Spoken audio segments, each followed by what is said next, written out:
I've been working on a model of the C&O station at Alderson, West Virginia, and it's actually a Kitbashed, and I'm using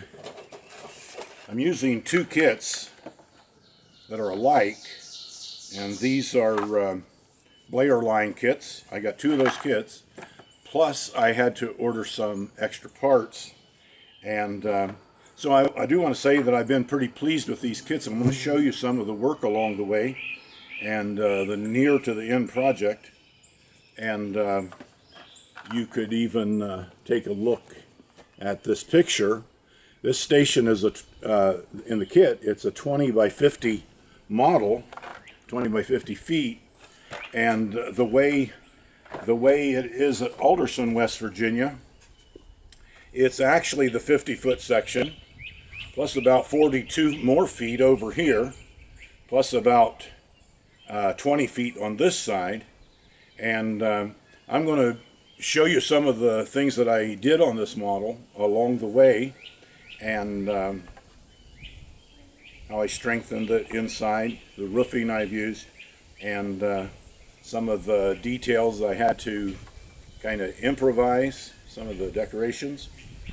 But I'll show you some videos from along the way, and then maybe together we'll put some finishing touches on it.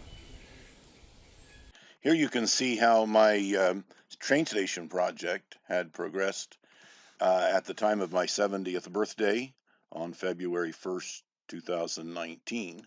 Then I'll show some other videos of what stages I was taking after that.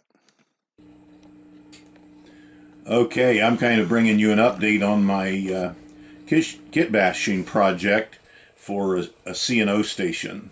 As I said before, this is made with two kits from Blair Line, and it's kit number 185 in HO scale. All of the different wall panels I've had to modify because I'm making a station at Alderson, West Virginia. So you can see some of the little walls that I've gotten done. That one needs the garage doors put in it. This one had to be well, that was made from scratch. And but I have had good success with this kit and with the company. I needed some extra parts in addition to the two kits I had, so I contacted Blair Line, and they actually made me the parts I needed, and some more of these little panels with this panel, for instance, I'm going to have to expand it. Actually, on a couple of these I'm going to have to turn that around to get the other piece that goes here, because none of them were made with the door on the opposite side. But if I turn it around, I can get what I want out of it. And then all this little clapboard stuff is what I call it, and that will go on a piece like this.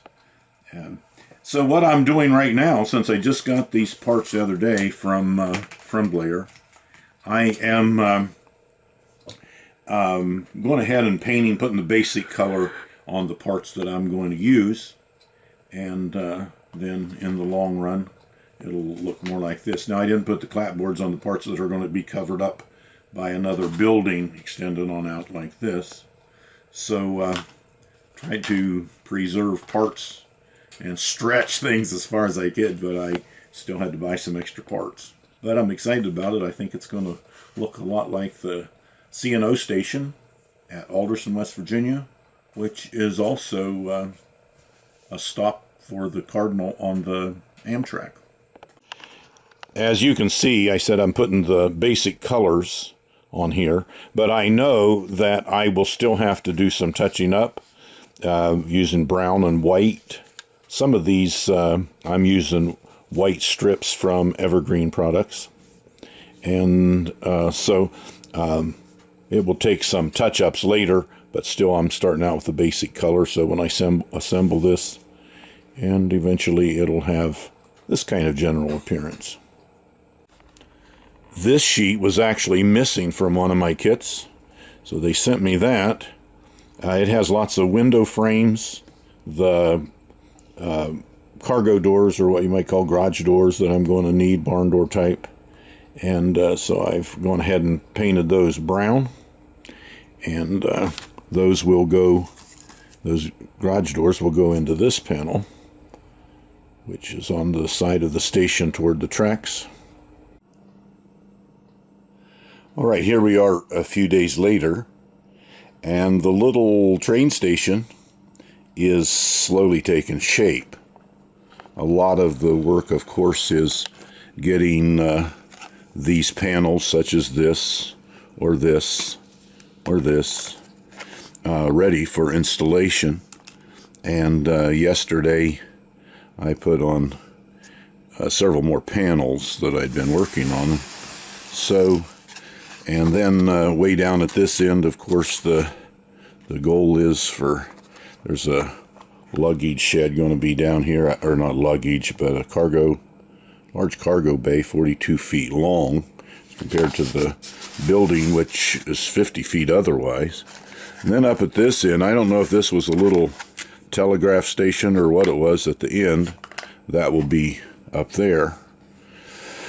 Every one of these panels in the original kits, I got 2 kits and later some more parts, but every one of these panels had to be modified. Most of them had to be lengthened. I have one more panel to work on, and I'm going to turn this around to give you an idea what that's going to look like. This is the side which faces the road. The other side faces the tracks. In the kit, there was only one of these bay windows with each kit, and it was not centered like it is here.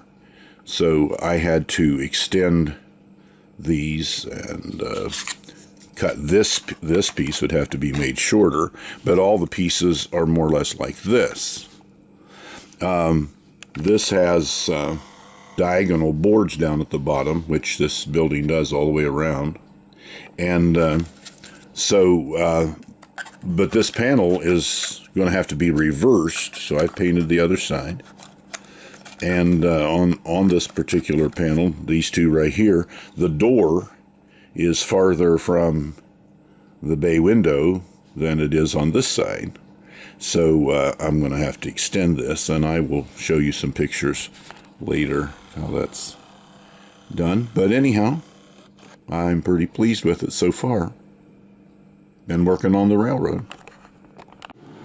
I use a steel ruler and knife like this to cut along the edge to make a nice straight line where I need to remove some material and turn it around. Now here's that panel after I have changed the pieces on the front and glued some pieces on the back holding things together. And I think I can pick this up so you can see the other side now. There's some places where what I will do is sand any place that has any glue specks and anything lightly, and then repaint it before I assemble any farther.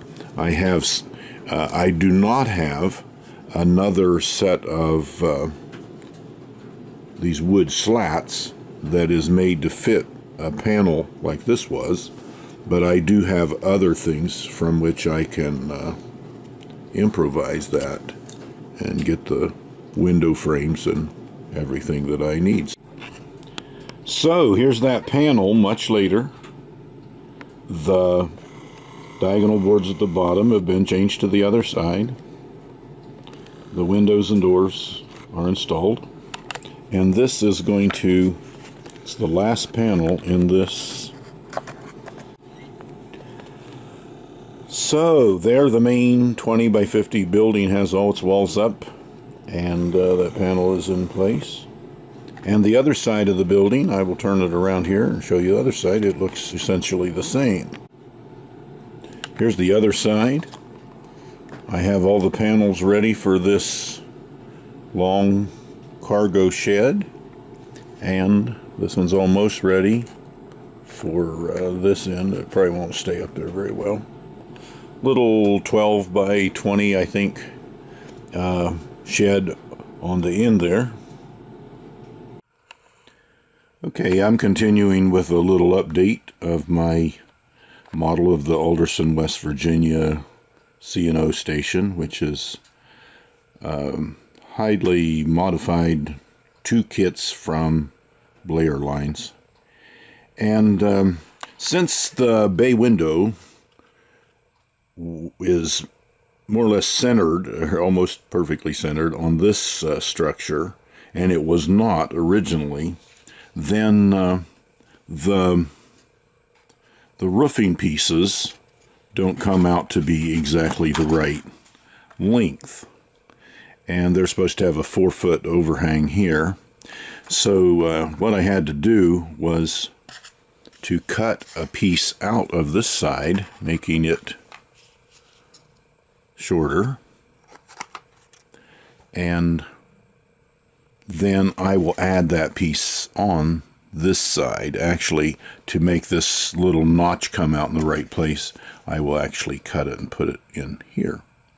And it will come out pretty much like this one. There's an extra line drawn on each side of that where I was doing some measuring. But this will go on the other side. This one will go here.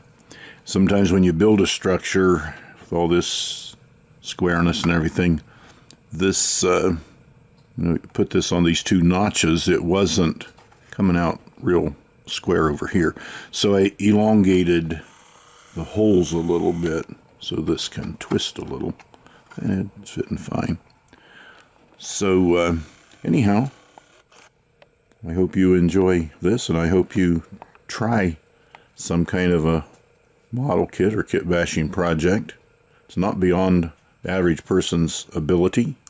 This one I would consider to be intermediate level, and that's probably where I am. And there's a lot of people that have a lot more experience with modeling than I do, but I am pretty pleased with the results. All right, I'm coming down the backstretch, you might say, on this model of the C&O railroad station. Been working on it for a good while. Right now I'm working on the roof and some little shingles, and I just wanted to share with you what product I'm using. These are from someplace named Short Hill Western. They're called Craftsman Series Model Railroad Products Accessories HO. This model number for this kit was HOSS, which I think stands for HO scale, and SS is Straight Shingles 002.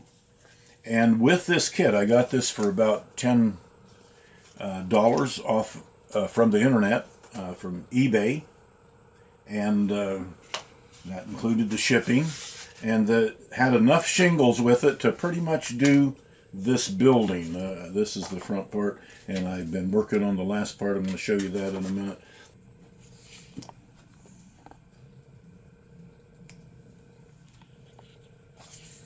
Okay, the back of these strips is sticky, and so we wet them down with water. I've got my water here now, and I found that to put it on pretty generous. You don't want to wash your glue away, but then on the other hand, you don't want your moisture to dry out too quick while you're still working with it. So you can be pretty generous with it.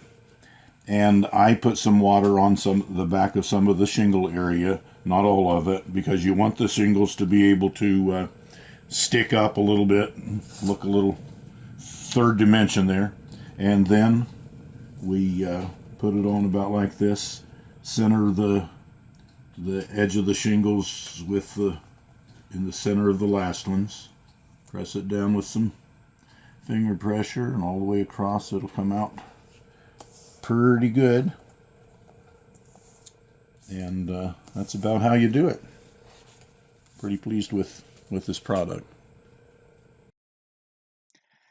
Here you can see some of the roofing strips and a close-up view of a finished or partly finished roof section, kind of a close-up there. The final major step is to paint, and then carefully separate and install these decorative pieces. That's important not to overpaint because they stick together. And this was one of the more challenging things of this kit, was to separate these things without getting them to break along the lines of the grain in the wood. Then there are some 2 or 3 close-up shots of the fancy woodwork in the final pictures, and one shot of the station actually on the layout. And then we will be applying some people and station workers, a few on the platform.